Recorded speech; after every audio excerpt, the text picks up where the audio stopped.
A very good day to all of you. Today we are going to start the Unit 5 of Grade 10 Health and Physical Education lesson series. And our lesson is going to be about athletics. First of all, we are going to look at this chart on classification of athletic events. And when it comes to this classification, there are 5 main categories: track and field. We have track and field, race walking, road running, cross-country running, and mountain running. And then this track and field category can be further categorized into two as track events and field events. When it comes to track events, you can see that it is further categorized as short distance, middle distance, and long distance. That means it has been categorized based on the distance. And then when it comes to field events, we have jumps and throws. These throws are based on the technique of throwing and also the equipment which is used for throwing. And when it comes to jumps, it's based on horizontal jumps and vertical jumps. Like, it also depends on the distance of the jump. And when it comes to walking and running events, they are categorized based on the distance. So for example, if we look at race walking, there's men and women. There's a separate event for men, which is 20 kilometers, another one which is 50 kilometers. And for women, the categorization is only 20 kilometers. So likewise, you can go through this chart and try to memorize it maybe, like not everything, but keep a rough idea about how the events are classified. There's another set of events in athletics which are known as combined events. So in combined events, they have several athletic events combined together. And these events are performed by a single athlete. So the classification is pentathlon, heptathlon, and decathlon. So when it comes to pentathlon, there are 5 events you can see, and they are usually performed by men. And heptathlon, there are 7 events usually performed by women. Decathlon, there are 10 events which are usually performed by both men and women. So it goes to both men and women categories. And pentathlon is usually held in one day. They complete all these events in one day. However, the other two, it takes around 2 days to be completed. So they are usually held over 2 days. Walking is a natural activity that we all perform. And over the time, walking also became a racing event, and now we have race walking. Now, race walking is a little bit different from how we naturally walk, but there are similarities as well. And every step of race walking consists of 2 stages. So one is the single support phase, the other one is called the double support phase. In the single support phase, this means the stage in which the race walker makes contact with the ground with one supporting sole. So if we look at this figure, this second picture, it shows that the race walker makes contact with ground with one supporting sole. Only one of his soles are touching the ground and the other one is in the air, kind of in the air. So this is a single support phase. And so in this stage, the speed necessary for forward movement is generated, and the free leg, this is the free leg, it makes the next stride. So in the single support phase, they generate the speed necessary for the forward movement. And then there's this is also single support phase, because one foot is touching the ground and the other one is still in the air. So he's still making the stride. And then comes the double support phase, as you can see here in this picture, and also the one in the beginning, in which the race walker makes contact with the ground with both soles. Both soles of the feet are touching the ground. It is called the double support phase, and this stage is necessary to maintain continuous contact with the ground. In race walking, it's important that the race walker maintains continuous contact with the ground. So double support phase is that. And here we are going to look at the footwork in race walking, hand movement, and the hip movement. So when it comes to the footwork, when in race walking, when walking, here's the sole of the foot. So the sole of the foot makes contact with the ground at 3 points, just like in natural walking. There are 3 points on the sole of the foot which touches the ground. First the heel, then the ball and toes. Heel, ball, toes. So when it comes to race walking, the back foot gives a powerful rapid push for the forward movement. And the toes and the knee joint of the front foot are directed straight forward. And the walker has to step along a straight line. And the back foot lies erect, anchored to the ground until the front foot lands. So the back foot should stay in contact with the ground while the front foot lands, and as soon as the front foot lands, only the back foot can be lifted in the air. So that's about the footwork in race walking. And when it comes to the hand movement, they have a very particular hand movement. Their shoulders are kept relaxed and their arms are bent by about 90 at the elbow. And you might have seen how their arms move forward and backwards rapidly from the shoulder. They keep on doing it while race walking. Their arms move forward and backwards. And then when it comes to the hip movement, the axis of the shoulders and the hip move upwards and downwards alternately as shown in the figure. That means when this side of the arm goes down, the same side of the hip goes upwards. And then when this side goes down, this goes upwards and this shoulder goes up and the same hip moves down. That's what gives them their particular movement they make while they are race walking. So that's about the hand movement and the hip movement while race walking. If we discuss about the rules and regulations related to race walking, there are mainly two rules which apply with regard to stepping in race walking. So one is in race walking, stepping is done in such a way that one foot is always kept in contact with the ground, like I mentioned before. So when the front foot come into contact with the ground, the back foot will be taken off, and the front foot should come into contact with the ground before the back foot has been taken off the ground. That means there should be continuous touching of the feet of the race walker with the ground.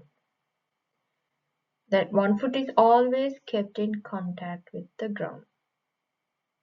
Right? And If not, they will be shown, like the referees will be showing them this signal, which means lack of contact with the ground. And the next one is the front leg should lie straight without bending the knee from the moment it first touches the ground until it becomes erect. So when race walking, when they keep their front leg forward, that leg should lie straight. They cannot bend it at the knee. The knee should be straight, and from the moment it touches the ground until the whole leg becomes erect, their leg should be straight. So these rules kind of also give that particular movement they do when it comes to race walking. However, these are rules, so they should be always be followed. Next, we are going to talk about running events. So we are going to start with the start in running events. Start is really important when it comes to running events because the slightest delay in the start of a running event could lead to defeat. So there are two main styles of start in running events. There are two ways how this start can be taken. One is the standing start and the other one is the crouch start. The crouch start can be further classified as the short start, medium start, and the elongated start, which we'll be talking in the next few slides. And if we start, when it comes to the standing start, this is used mainly for running races of over 400 meters. Any running race of over 400 meters, they usually start with the standing start. And in the standing start, they give two commands: on your marks and go, which means the sound of the starting gun. So there are two stages of the standing start: on your mark stage and the go stage. When it comes to the on your mark stage, so you stand keeping the foot of the dominant leg very close to the starting line. Suppose the dominant leg is your right leg. So it is kept closer to the starting line and the other leg is placed behind in an easy manner. And then the arm opposite the front leg. Now this is the front leg. The arm opposite it should be bent at the elbow and placed in front. So this arm is kind of in the front and the other is a little bit behind. And the front knee, as you can see, it should be slightly bent with the body leaning. The body is leaning forward. So that is about the on your mark stage. That's the posture that you have to maintain.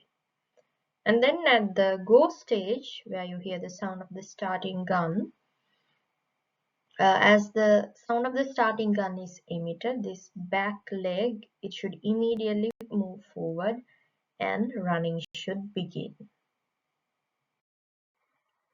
And then if we talk about crouch start, this starting style should be used for races less than 400 meters, and it is also compulsory for races starting from 400 meters.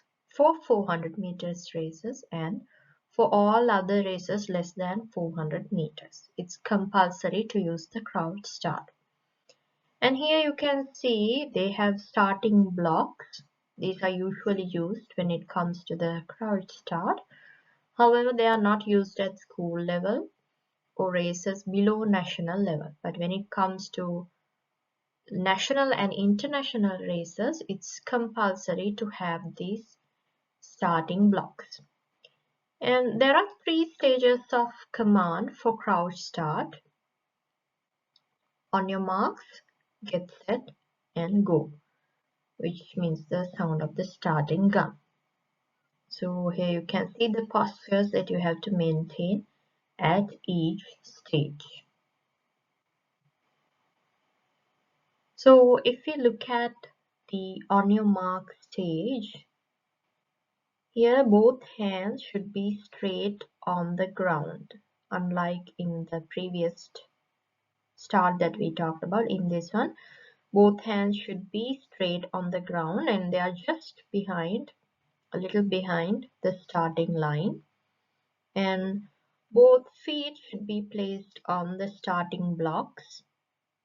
The knee of the back leg, it should be placed making contact with the ground.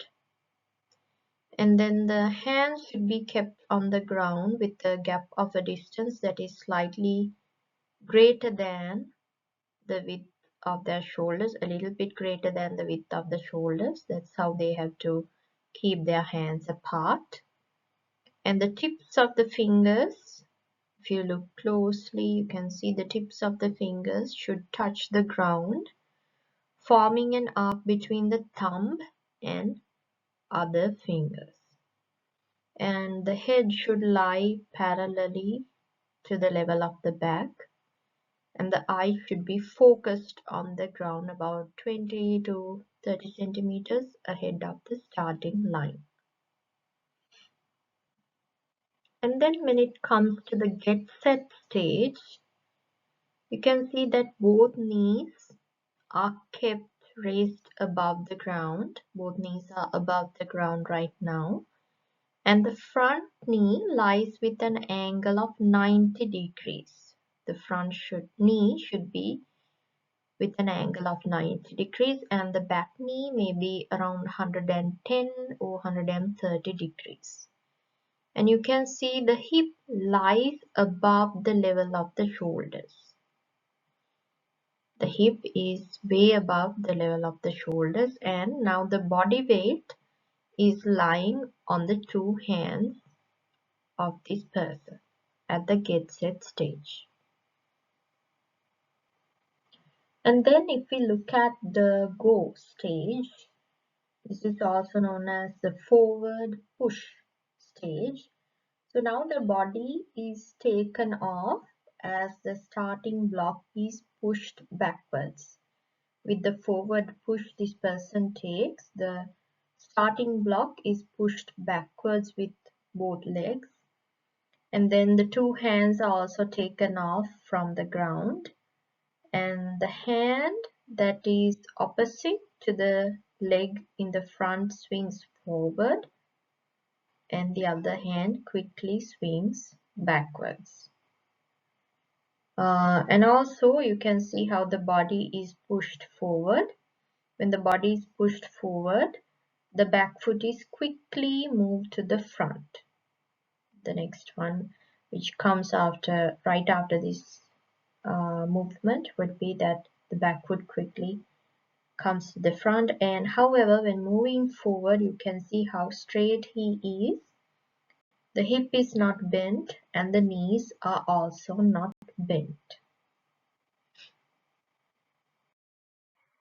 The craft start, like I mentioned in a previous slide, can be divided into 3 styles based on the gap between the two legs.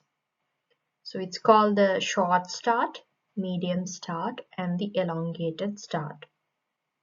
Short start means there's only a small gap between the feet. Medium start means there's a moderate gap, and elongated start means there's a big gap between the feet. And if we look at the offenses which are possible to be committed at the start of a race, one is that if a runner takes too long to complete all these stages on your marks or the get set stages, that is going to be an offense.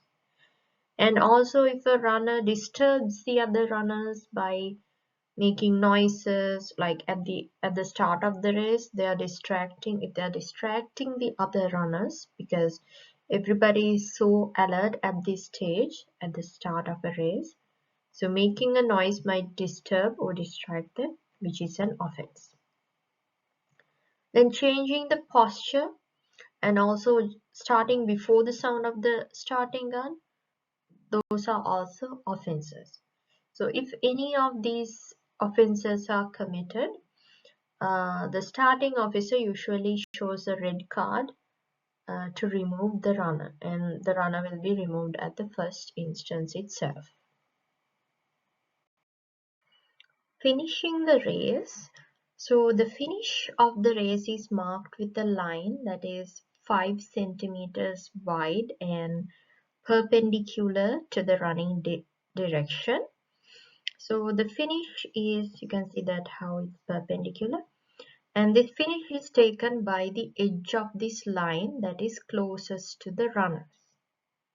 And the winners are selected according to the sequence, according to the order that the torso means the body without the body part, without the head, hands and legs of the runner reaches the vertical plane. They always consider the vertical plane of the inner edge of the finishing line. Like I said, the finishing line is 5 centimeters wide. So they consider the inner edge, that means the side which is closer to the runners, and that is how the winners are selected. So you might have seen a lot when it comes to finishing the races. It's a good finishing technique that if the runners are leaning their body forward with the last step before the finishing line, they usually lean their body forward. So the first one, whoever cuts the finishing line with their torso becomes the winner. So there are running exercises, which are also known as running drills, which are like correct running techniques that can also increase the running speed. The runners, they can use these drills, they can exercise using these drills to learn the correct running techniques and also to increase their running speed.